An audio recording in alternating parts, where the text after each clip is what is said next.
Ça se peut que comme moi, tu aies appris à fonctionner en mode performance, productivité, résultat. Parce que peut-être que pendant ton enfance, il y avait que ça qui était regardé à la maison. C'était tes points, ou en tout cas, tu t'es imaginé qu'il y avait que ça qui était regardé. Parce que parfois, même tes points, on les regardait pas vraiment. Mais tu t'es dit, tiens, au moins, si je suis excellente là-dedans, si j'excelle dans ceci, il y aura une raison pour laquelle mes parents pourront m'aimer. Donc parfois, ce mode de fonctionnement, tu le continues.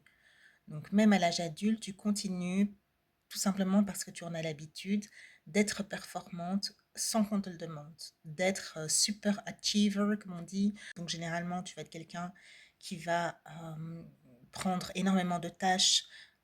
Quand si ton entreprise, tu vas avoir plus de tâches que les autres.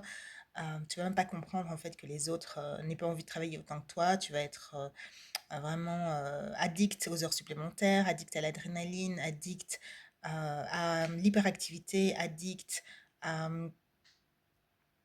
euh, addict à avoir une vie qui tourne en fait 24 heures sur 24. Si ça se trouve, tu vas même oublier de dormir, tu vas même pas sentir la fatigue.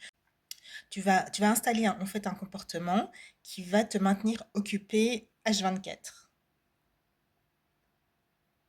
Et donc, en fait, ton hyperactivité, ton full achiever, potential, tout ce que tu vas mettre en place, c'est quelque chose qui, au départ, euh, dérive d'un manque d'amour, dérive d'un manque d'attention, dérive d'un manque d'attachement correct de la part de tes parents, enfin de toi vis-à-vis de tes parents, parce que justement, tes parents ne se sont pas préoccupés de toi, n'ont pas créé avec toi un lien d'attachement.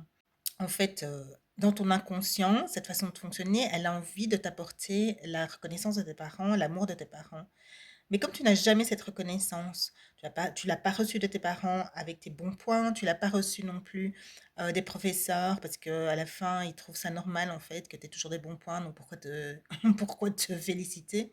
Tu la reçois pas non plus de tes managers, parce que tes managers, bon, bah, ils sont pas non plus super managers, hein. On a déjà vu, enfin, moi, j'ai vu beaucoup de management qui étaient super nuls, super mauvais, qui avaient zéro empathie, zéro capacité à se mettre en relation avec la personne, qui étaient avares, tout simplement, avares en compliments, qui manquaient de sincérité.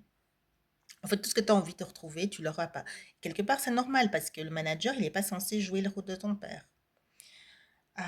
Tu vas aussi sans doute te crêper le chignon avec ton partenaire que tu vas trouver qui n'est pas assez présent pour toi, qui ne t'offre pas ce que tu aimerais bien avoir comme reconnaissance, encore une fois, parce que la reconnaissance, au départ, elle vient du père.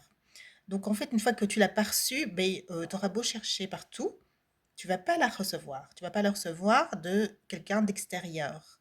La seule personne qui va t'aider à nourrir ce besoin de reconnaissance, ça va être toi. Ça va être un travail personnel sur toi et ça va vraiment de revenir à toi, de revenir euh, à guérir cette blessure de toi à toi. En fait, ce qu'on appelle en kinésiologie, c'est devenir son bon parent. Peut-être que dans d'autres techniques aussi ça existe, mais en tout cas, en kinésiologie, on a vraiment un test pour voir, enfin une procédure, un protocole pour être son bon parent.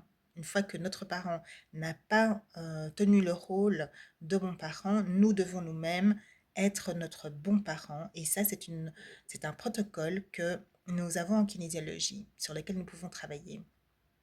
Mais en attendant, tu es dans cette hyper activité, dans cette façon de mener ta vie à 100 à l'heure et surtout dans cette vie où il n'y a pas d'instant de repos. Je te donne un petit exemple.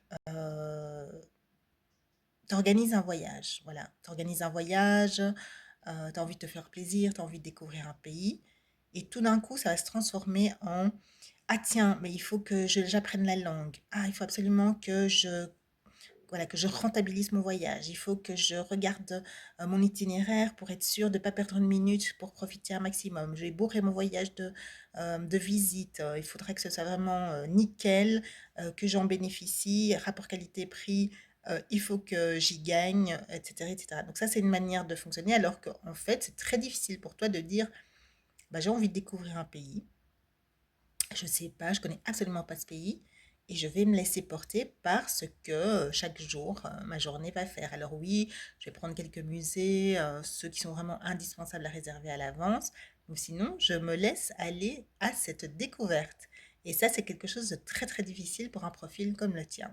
Alors, si tu veux en savoir plus, si tu veux avancer là-dedans et sortir de ce cercle infernal, n'hésite pas à me contacter. Le lien est dans la bio. À bientôt!